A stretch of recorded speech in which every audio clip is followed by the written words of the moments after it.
স্বৈরতন্ত্রের অবসানের জন্য আমরা যে কোনো অভ্যুত্থান করলাম, সেটা কি পিআরের মাধ্যমে আবার প্রতিষ্ঠিত হবে না? কিভাবে হবে আমি বলি। পিআরের মধ্য দিয়ে মার্কাকে যদি ভোট দেওয়া হলো, সেই দল কাকে এমপি নির্বাচিত করবে জনগণ জানবে না। জানবে সেই দলের সুপ্রিম লিডার, প্রেসিডেন্ট, সেক্রেটারি অথবা মজলিসে শুরা। তারা কাকে এমপি নির্বাচিত করবেন জনগণ জানবে না।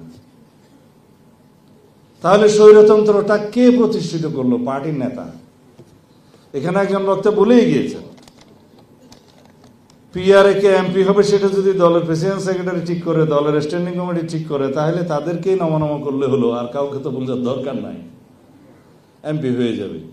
জনগণ কোথায় এখানে? আমরা সরাসরি নির্বাচনের জন্য সেই 1970 থেকে যুদ্ধ করছি, যে এক ব্যক্তি এক ভোট, পার হেড এক ভোট, যার মাধ্যমে বাংলাদেশ সৃষ্টি হলো। সেই ব্যবস্থাকে আমরা অস্বীকার করার জন্য আবার পিআরের নামে স্বৈরতান্ত্রিক পদ্ধতি উদ্ভাবন করতেছি। এখানে দলীয় স্বৈরতন্ত্র প্রতিষ্ঠিত হবে এবং ব্যক্তি স্বৈরতন্ত্র আবার প্রতিষ্ঠিত হবে। তারা যেভাবে চাইবে, যাকে চাইবে সেই এমপি হবে, জনগণ যাকে চাইবে সেই এমপি হবে না। জনগণ শুধু ভোট দিতে পারবে মার্কা। আর যে সমস্ত দেশে পিআর আছে, বিভিন্ন উন্নত দেশেও আছে, সেখানে জনসংখ্যা অনেক কম। কোন কোন রাষ্ট্রে জনসংখ্যার বিবেচনাতেও তারা পিআর কনসিডার করেছে, এই সুইডেন টুইডেন টাইপ কিছু কিছু দেশে। সেই সমস্ত জায়গায় স্থানীয় সরকার ব্যবস্থা অত্যন্ত স্ট্রং, এবং স্থানীয় সরকারের উপরেই বলতে গেলে জনগণের সমস্ত দৈনন্দিন যেগুলো সার্ভিস আছে সবকিছু নির্ভর করে। সেখানে এমপিদের কাছে কখনোই অন্য কোনো বিষয়ে যাইতে হয় না, শুধু পার্লামেন্টে আইন প্রণয়ন করা ছাড়া। আমাদের দেশের স্থানীয় সরকার ব্যবস্থা সম্পর্কে আপনারা সবাই অবহিত, যে চেয়ারম্যান, উপজেলা চেয়ারম্যান, ইউনিয়ন চেয়ারম্যান, পৌরসভা চেয়ারম্যান বা মেয়র, এখানে স্থানীয় সরকার ব্যবস্থা আমরা এখনো এত স্ট্রং করে গড়ে তুলতে পারিনি। কবে পারবো তাও জানি না। তো যেই দেশের আবহাওয়া অনুযায়ী জামা কাপড় পরতে হয়, যেই দেশের খাদ্যাভ্যাস অনুযায়ী খাদ্য খেতে হয়, যেই দেশের সমস্ত সামাজিক স্ট্রাকচার অনুসারে আমাদেরকে চলতে হয়, সেই দেশের সমস্ত কিছু বিবেচনায় তো আইনগুলো প্রণয়ন করতে হয়। আইন হবে লন্ডনের স্ট্যান্ডার্ড, আর মানুষ হলাম আমরা বাংলাদেশের সিটিজেন, তাহলে সেই আইন কি প্রয়োগ করা যাবে? সিঙ্গাপুরে কেউ বাস স্ট্যান্ডে দাঁড়িয়ে সিগারেট স্মোক করে না, করলেও নির্ধারিত জায়গায় গিয়ে তার অবশিষ্টাংশটা ফেলে, কারণ তার সেই সিভিক সেন্সটা হয়েছে, কারণ সেই জানে $50 ফাইন হবে। আমাদের এখানে 1 লক্ষ টাকা ফাইন হলো, সেই আইনটা তো কেউ মানবে না, কারণ সেই সিভিক সেন্সটা তো আসি নাই আমরা।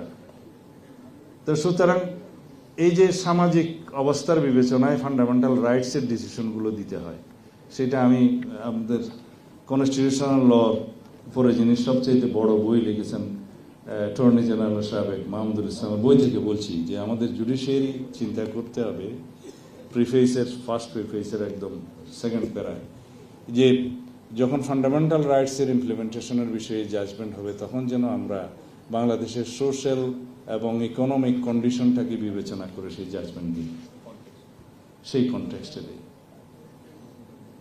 আর স্টেট প্রিন্সিপালের ক্ষেত্রে যেগুলো বলা আছে আর্টিকেল 8 থেকে, সেখানে বলাই আছে এটা আদালতের মাধ্যমে এনফোর্সেবল নয়, কিন্তু রাষ্ট্রের সংবিধান এবং আইনের ব্যাখ্যার ক্ষেত্রে সেটা প্রিন্সিপাল অব দি মানে স্টেট পলিসিগুলো বিবেচনায় নেবে।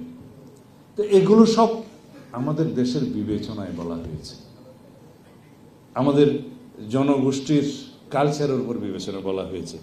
তা এখন যদি আমরা এগুলো বিবেচনায় না নেই, পরে যারা বাংলাদেশের সাস্টেইনেবিলিটি চায় না, সবসময় অস্থিরতা চায় পিআরের মাধ্যমে, তাদের বক্তব্যই কিন্তু এস্টাবলিশ হবে। আমাদেরকে সবকিছু বিবেচনা নিতে হবে।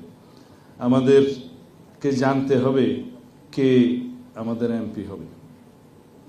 আমাদের জনগণ জানতে চায় আমরা কাকে ভোট দিলাম।